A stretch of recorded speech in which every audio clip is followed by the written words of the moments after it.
নমস্কাৰ বন্ধু বান্ধৱীসকল, মোৰ এটা নতুন ভিডিঅ'লৈ আপোনালোকক পুনৰবাৰ স্বাগতম জনাইছোঁ।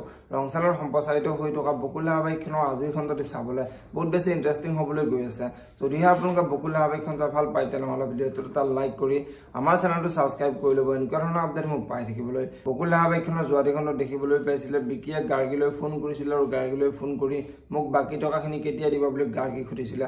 আৰু তেতিয়া গাৰ্গীয়ে তোমাক আৰু কিহৰ পইচা লাগে, মইতো তোমাক 1 লাখ টকা দিছোঁৱেই বুলি বিকিৰ আগত কৈছিলে।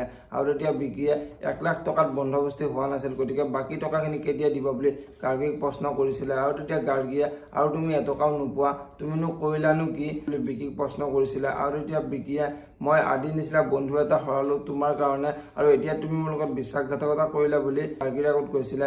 আৰু তেতিয়া গাৰ্গীয়ে তুমিতো আদিৰ লগত বিশ্বাসঘাতকতা কৰিলা, ঠিক তেনেকৈ মই তোমাৰ লগত বিশ্বাসঘাতকতা কৰিলোঁ, এতিয়া হিচাপ বৰাবৰ, আৰু কালি আদি আৰু মোৰ বিয়া, গতিকে তুমি মোক এনেকৈ ফোন কৰি ডিষ্টাৰ্ব কৰি নাথাকিবা বুলি বিকিৰ আগত কোৱাত বিকি আচৰিত হৈ পৰা দেখিবলৈ পাইছিলে।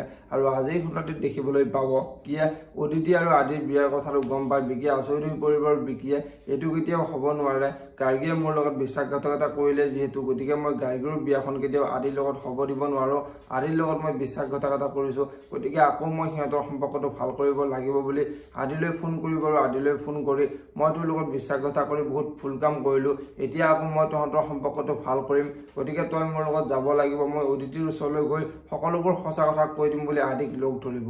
এতিয়া বাৰু বিকিয়ে অদিতিক সকলোবোৰ সঁচা কথা ক'লে, অদিতিয়ে বাৰু নিজৰ সিদ্ধান্তটো সলনি কৰিবনে দেখিবলৈ পাব বকুল ধাৰাবাহিকখনৰ আজিৰ খণ্ডটিত। আনফালে আজিৰ খণ্ডটিত আদিৰ দেউতাকে আদি যে ঘৰৰ পৰা ওলাই গৈছে সেই কথাটো গম পাই আদিৰ দেউতাকৰ বহুত খং উঠিব, আৰু আদিৰ দেউতাকে ঘৰৰ সকলোকে মাতি আনি যদিহে গাৰ্গী আৰু আদিৰ বিয়াখন কালি নহয় তেনেহ'লে মই ঘৰৰ কাকো সোধাই নিলোঁ বুলি আদিৰ দেউতাকে আদিক বিচাৰি বাহিৰলৈ ওলাই আহিব। এতিয়া বাৰু আদিৰ দেউতাকে আদিক বিচাৰি পাবনে দেখিবলৈ পাব বকুল ধাৰাবাহিকখনৰ আজিৰ খণ্ডটিত। যদিহে আপোনালোকে বকুল ধাৰাবাহিকখন চাই ভাল পায় তেনেহ'লে ভিডিঅ'টোত এটা লাইক কৰি আমাৰ চেনেলটো ছাবস্ক্ৰাইব কৰি ল'ব, এনেকুৱা ধৰণৰ আপডেট মোক পাই থাকিবলৈ। ধন্যবাদ।